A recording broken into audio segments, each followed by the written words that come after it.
আগামী পরশুদিন 7ই নভেম্বর আগামীকালকে সংহতি এবং বিপ্লব এবং সংহতি দিবস উপলক্ষে আমাদের আজকের এই প্রস্তুতি সভা, এই সভার প্রধান অতিথি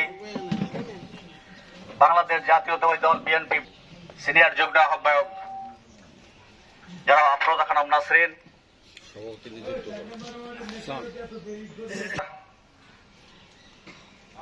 সভাপতির আসন গ্রহণ। আসসালামু আলাইকুম।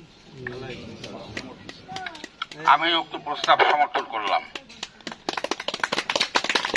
71 সালে মহান মুক্তিযুদ্ধের মাধ্যমে আমরা একটি স্বাধীন বাংলাদেশ হয়েছি।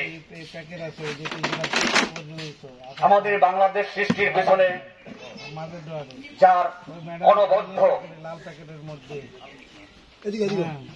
চেতনা সংগ্রাম, সেই থেকে আমরা ছিলাম নিষ্পেষিত। স্বাধীনতা পেয়েও আমরা মুক্তি পাইনি। একদলীয় বাসন